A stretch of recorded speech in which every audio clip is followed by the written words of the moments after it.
I have a dream today that one day every valley shall be exalted, and every hill and mountain shall be made low.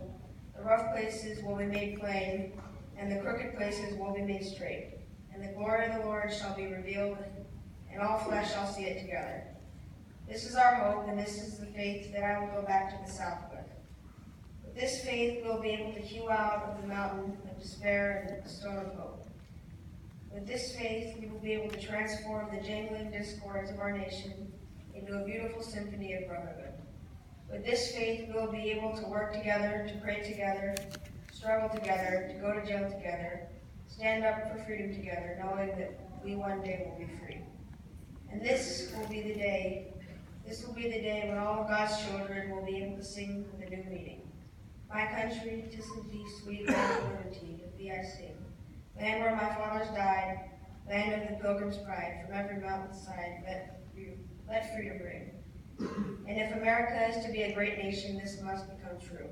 So let every freedom ring from the prodigious hilltops of New Hampshire. Let freedom ring from the mighty mountains of New York. Let freedom ring from the heightened Alleghenies of Pennsylvania. Let freedom ring from the snow-capped Rockies of Colorado. Let freedom ring from the curvaceous slopes of California. But not only that, let freedom ring from the Stone Mountain of Georgia. Let freedom ring from the Lookout Mountain of Tennessee. Let freedom ring from every hill and molehill of Mississippi. From every mountainside, let freedom ring. And when this happens, and when we allow freedom to ring, when we let it ring from every village and every hamlet, from every state and every city, we'll be able to speed up that day when all of God's children, black men and white men, Jews and Gentiles, Protestants and Catholics, will be able to join hands and sing in the words of the old Negro spiritual. Let freedom ring, free at last, free at last. Thank God Almighty, free at last.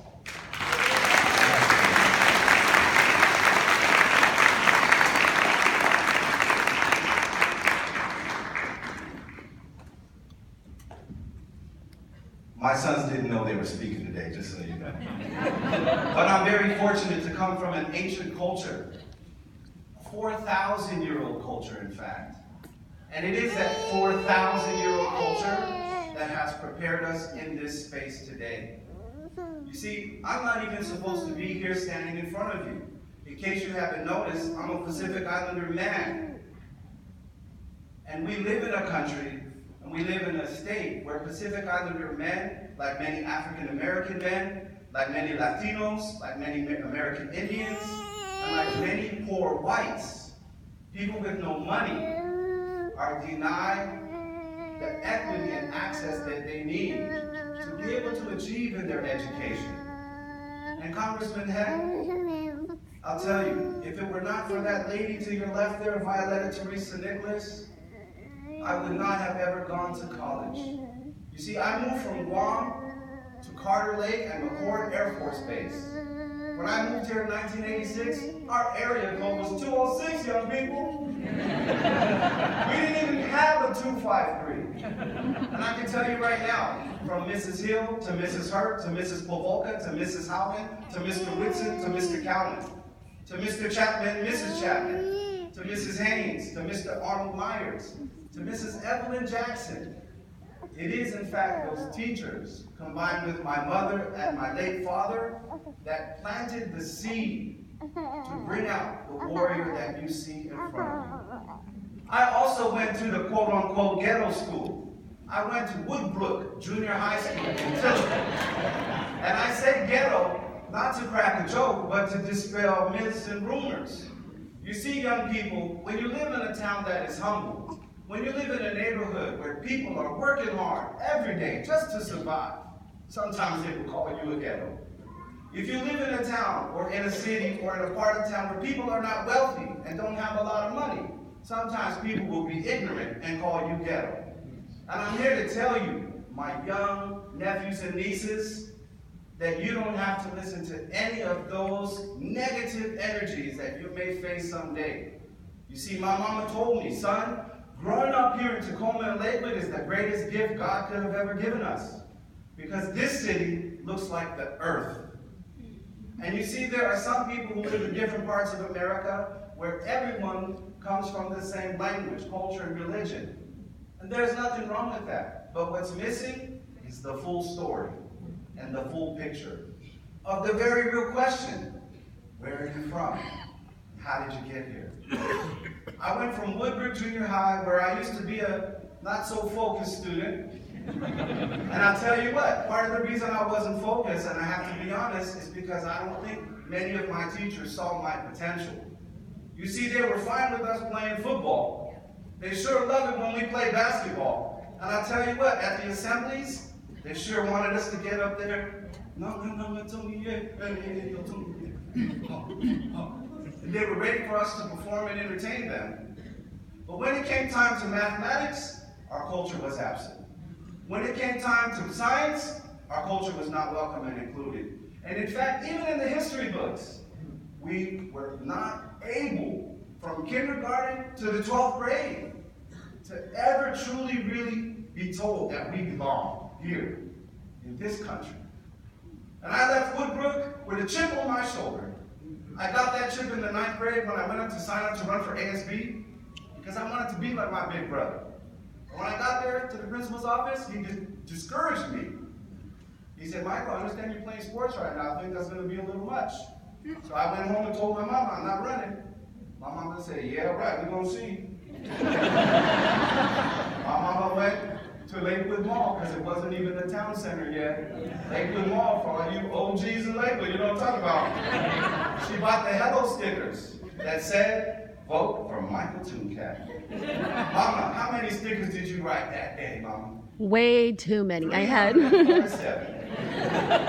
47 stickers. I went back to the school, told the principal, actually my mama said I gotta do this. And for you principals in the room, you know you don't want to mess with no Pacific Islander women, I tell you. They'll set you straight. And it was that moment that I had a paradigm shift. That I was not going to be the stereotype that the television told me I had to be. That these accidental 3 dots, these accidental signs that people tricked me and told me was who we were not the truth. When I got to Clover Park High School in the fall of '94, I was there at a time of great change. When our city was going to become a city. When our community knew that we had something special to offer the world. And it was at Clover Park High School that I was cultivated, especially from my vice principal, Mr. Matthew Elisara, from one of my favorite teachers of all time, Mr. Timothy Ho. And it was in high school that I was told by my someone vice principal, Tuncap, you're going to be a teacher, get ready. And I believed him because he believed me. He treated me like a full human, planted the seed. And in the fall of '97, I went to the University of Washington in Seattle. Any Husky fans in the building? And it is in the spirit of Dr. King, I'd like to say hello, Washington fans as well. Go Cougars! Okay? And you know what? What the heck? Go Lancers! It's really hard for me, that football score hurts. But we beat them in basketball this year, Mrs. Scholes. I know you saw that score. Right? And it was when I went to UW that I was in a life-changing program called Summer Bridge. My brothers and sisters, I'm on this stage because of affirmative action. I am a product of the civil rights movement. I am the fruition of Dr. King's dream. And it's because I'm a Bridge student, because I'm a Clover Park High School graduate, because I went to one of the greatest universities, University of Washington, that God gave me the chance to stand and be a man, to rise and become what I was meant to be. I went to the University of California, Berkeley for 6 years. I broke the record. I taught 1,274 students in 6 years. After I went to Berkeley, I returned home to work for the Evergreen State College Upward Bound program, serving the students at Lincoln, Mount Tahoma, and Foss High School. I prayed to God every day, Lord, bring me back to Lakewood. And 2 months ago, I'm proud to say, I started again as a humble advisor in the middle of a broom closet, back at Clover Park High School, brothers and sisters. And as all Pacific Islander the men from the old school, my second job, because I got 3 jobs, man. My second job, I'm an adjunct professor of humanities at South Puget Sound Community College in Olympia. And I returned there because after we left Florida, we moved to Hawkesbury, Tanglewild, and Lacey. And I want to teach where I'm from. And I'm proud to say my third job, teaching at the College of Education at the University of Washington, Tacoma, baby. My UWT students, can you stand up for a moment? My UWT students, my Clover Park students from Upper Bell, can you stand up for a minute and be recognized?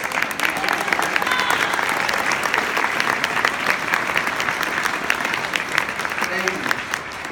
They're in class right now, this very moment. They've got the book, they're taking notes, and the quiz is at 1 o'clock. In closing, I want to say this. I would have never gone to college. To be honest with you, I was going to serve in the U.S. Air Force. You can tell by my demeanor that probably wouldn't have worked out. But you see, my mama said, son, I know you might not think you're smart, but I have a dream for you. Can you believe this lady hand wrote? We didn't even have no internet, young people. Hand wrote my application for financial aid. She hand wrote my application to the University of Washington. And Mama, I owe you my life. And I promise that for every day that I'm here on earth, I will continue to rise and be the man that you and Pops always knew I would be. Thank you, Mama. Love you too.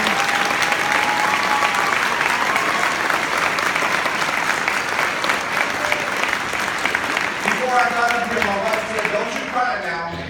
My wife said, don't you cry.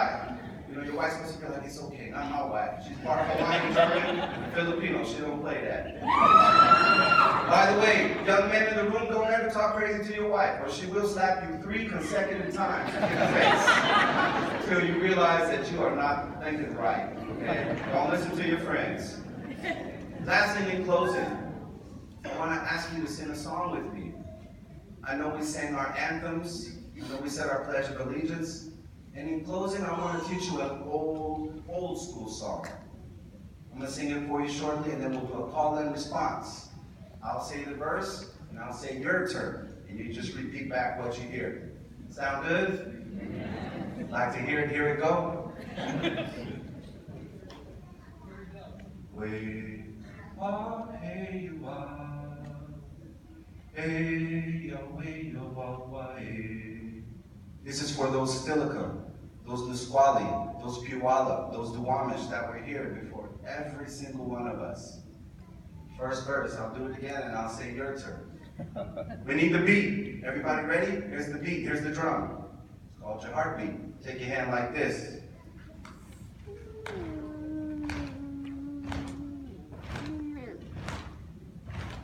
A little slower, we're gonna have heart attacks. Slow down.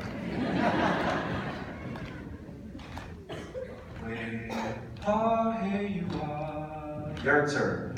Here you are. Hey, ya, way, ya, wa, wa, hey. Hey, ya, way, ya, wa, wa, hey. Way, here you are. Here you are. Beautiful. Hey, ya, way, ya, wa, wa, hey. Last verse for your grandparents. Hey ya, hey ya, hey ya, hey.